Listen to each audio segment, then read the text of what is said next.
En el primer bloque tenemos invitado a Julio Bárbaro, a Daniel Montabat y a Lieto Guadaña. Los tres, gracias por estar con nosotros. Julio, ¿cómo viviste hoy toda una jornada muy difícil, muy tensa? Lo que anunció Kicillof o lo que no anunció Kicillof, lo que vos quieras. Desde el punto de vista político, ¿cómo lo vivís vos? Me da miedo. Yo fui parte del primer gobierno de Néstor Kirchner y un poco, digo, iba a la televisión y decía, Néstor nos sacó del miedo a la deuda, nos sacó del tema del dólar, nombró una corte que nos devolvió la idea de la justicia y nos sacó de la inflación. Todo aquello de lo cual Néstor decíamos que nos había sacado, hoy volvemos a caer. O sea, siento como un final de ciclo, como un retorno al mismo lugar del que salimos, ya más gastados, más lastimados. Y esta idea de que los buitres son el mal y porque ellos son el mal, nosotros podemos perder la guerra porque la perdimos contra el mal. Me duele, me parece triste, me parece que la ideología está mal usada y que lo que se nota es la ineficiencia. Daniel. Esta situación define la disyuntiva del populismo en su laberinto. La situación económica del país era muy seria, antes de que todo esto pasara. Recordemos que en enero había habido subas en el transporte, suba en la tasa de interés, una devaluación, la Argentina entró en recesión, tiene inflaciones de 2 dígitos hace años y tiene una inflación que se proyecta en un 40% para este año, y el gobierno entonces empezó a advertir, dentro de su populismo, que el financiamiento vía papel pintado, emisión inflacionaria para solventar el gasto público no iba más. Y entonces optó por un plan A, no había plan B. El plan A era reemplazar financiamiento inflacionario por financiamiento internacional.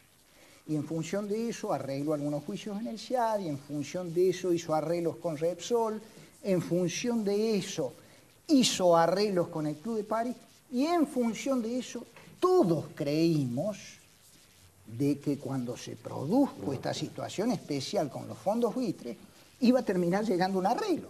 Es decir, ¿a ustedes les sorprende? ¿Les sorprendió? Y claro que sí, me sorprende y habla de cortocircuito. Porque tenías con qué, el tema fue a destiempo. Y había conversaciones oficiosas para que esta situación de los bancos se diera y se llegara más o menos a tiempo. Bueno, ¿cuál fue el cortocircuito? ¿Qué es lo que sucedió? De cualquier manera, ¿cuáles son las consecuencias de esto? Aborta el plan A si hay default, porque se acaba el acceso a ese financiamiento internacional que el gobierno esperaba. Y si no hay acceso al financiamiento internacional, todas estas situaciones que hoy se plantean como complicadas, inflación, desempleo, recesión, van a tender a agravarse, y seriamente. Es decir, el default abre una caja de Pandora en términos económicos y políticos. Alieto. Y el gobierno va a pagar un costo muy alto en los próximos meses porque tiene 4 problemas coyunturales, no estructurales, coyunturales de corto plazo, que son cada vez más difíciles. Primero, la inflación. En segundo lugar, estamos en un proceso recesivo. La recesión es una palabra técnica, sí, pero para la gente la recesión es la pérdida del puesto de trabajo, la pérdida del empleo, la baja del nivel de consumo. El tercer problema que tenemos es el deterioro de las cuentas externas. ¿En qué se refleja? En el cepo cambiario y en la caída de reserva del Banco Central. Nosotros hemos pasado de 50.000 millones de dólares a 27.000 millones de dólares en 3 años. Vamos a tener presión sobre el tipo de cambio. Y en cuarto lugar, el gobierno tiene un problema muy serio, que es un déficit fiscal que cada vez le obliga a emitir más papel pintado, como dice él. Estamos con un déficit fiscal de 25.000 millones de dólares anuales, es mucha plata. Entonces, en este escenario, que era crítico desde el punto de vista coyuntural, para no hablar de problemas a largo plazo, la pérdida del autoabastecimiento energético, por ejemplo, daba la impresión que iban a jugar una carta a normalizar los mercados externos. Bueno, todo esto es una sorpresa, o sea que si uno tuviera que hacer un pronóstico en base a lo que ha pasado hoy, vamos a tener un segundo semestre bastante movido y el gobierno va a pagar un costo político alto, no ahora, pero sí en unos meses. No es el 2001, Julio, esto. No, no es el No es el 2001, 2001. no es el 2001. La sensación de fracaso de la dirigencia política es dura. Es más dura que el fracaso o la crisis aquella económica que parecía sin salida. Esta tiene salida. Por eso también te marca más la incapacidad. Se los come el discurso. Digo, cuando ustedes decían nos vamos a quedar sin energía y ellos se reían de ustedes. Y después se quedaron sin energía. Y vos decís, pero esto no puede ser. Es como un caradurismo.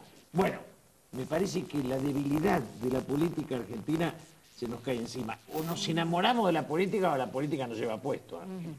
Ahora, Julio, ¿cómo ves la reacción de los distintos sectores políticos? Ya está con nosotros Ricardo Alfonsín, pero yo les vi a algunos con mucho miedo de opinar y sobre todo con miedo de opinar gente que quiere ser presidente de la nación. Es que es Pero una cosa es la prudencia y otra cosa es no saber muy bien cierto. qué es lo que hay que decir, ¿no? Pero cuando el golpe es muy duro, el pesimismo es casi imposible de transitar. Vos tenés que hacer silencio ante el miedo de todo que vas a decir. Si no, parece que festejaras la derrota. Es decir, el error del gobierno es tan grande que no se lo tiene que marcar la oposición, se lo marca el mismo gobierno. Ahora, mirá que han armado reuniones técnicas, la oposición, digo, bueno, muchachos, acá hay que hacer esto, estamos a disposición, pero no nos escucharon. Pero si no se escuchan entre ellos. Técnicos, ni entre ellos. No se escuchan ni entre ellos. Hoy Kicillof parecía que no entendía lo que estaba pasando. Sin lugar a duda ha habido una doble corriente, una alentada por el presidente del Banco Central. Fábrega. Claro, que ha tratado de, en medio de las circunstancias, ver si se podía hacer algo con bancos para que compraran estos títulos en default y después canjearlos, esperando un tiempo que pase la vigencia de esta cláusula RUF. Y el ministro Kicillof, que parece ser que es el que tiene efectivamente más llegada a la presidente, que ha estado permanentemente con este discurso de malvinizar este tema. Bueno, me parece que hay un deber muy importante de la clase política en estas circunstancias. Y en estas circunstancias me parece que la clase política tiene que tener en cuenta que a veces hay que decirle a la sociedad lo que no quiere escuchar. En Malvinas, la clase política se sumó muy rápidamente a lo que fue aquella aventura. ¿Con alguna excepción? Con una excepción que fue el papá de aquel señor, Raúl, el padre de aquel señor. Yo me enojé, Ricardo, con tu padre cuando habló por televisión porque dijo que este era un disparate porque estábamos mojando la oreja a la OTAN. Después, el 14 de junio, me di cuenta que este señor tenía razón. Y bueno, me parece que hay que hablar claramente a la sociedad y decir, esta circunstancia así nos va a traer más problemas, como ha dicho Alieto. Va a complicar el conflicto que tiene la Argentina en todos sentidos. Es que si vos como opositor haces ese planteo, te dice la ¿Estás ciudadanía, a favor? ¿qué podés hacer? Claro, ¿Qué podés hacer hoy? porque lo que te plantean es Griesa o Cristina y lo mismo que Braden o Perón. Hay que esperar, no podés precipitar ¿Qué nada. pasa? O sea, No, Yo quiero añadir ¿Qué? un punto. A ver, yo creo que vos hay que querías hacer todo decir lo algo. conducente a tratar de sobrellevar y superar esta situación. El eslogan ese no te gusta a vos, ¿no? A mí me parece que usan la ideología para tapar la incapacidad, punto. Entonces vos como perdiste decís, Bradeno, ¿qué tiene que ver eso? Nada, la verdad. Alieto decía. Hay una cosa que a mí me llama mucho la atención en un gobierno que dice que tiene sensibilidad social. Busca arreglar todas las deudas, lo cual está bien. Buscó arreglar con el CIADI, buscó arreglar con Repsol, buscó arreglar el Club de París. Está bien. Y dígame una cosa, ¿y el fallo Badaro? De los jubilados. Hemos estafado a los jubilados argentinos. Estamos jugando esperando que se mueran y que se evapore el pasivo. Porque al contrario de los otros pasivos financieros, estos prescriben con la muerte. El fallo Badaro se podía pagar en 48 horas la totalidad. No es una suma disparatada, son 7.000 millones de dólares, es prácticamente lo que hemos arreglado con Repsol. Y se podría financiar. ¿Cuál es la sensibilidad social de un gobierno que hace caso omiso, que expropió a los jubilados? Los expropió, porque entre el 2006, 2002 y el 2006 no le tocó el nivel jubilatorio, a pesar de tener una inflación. Casi el 50% de los intereses que le pagamos al Club de París por no haber pagado. Pero seguro. Esto es una cosa que no hay que dejarla de lado.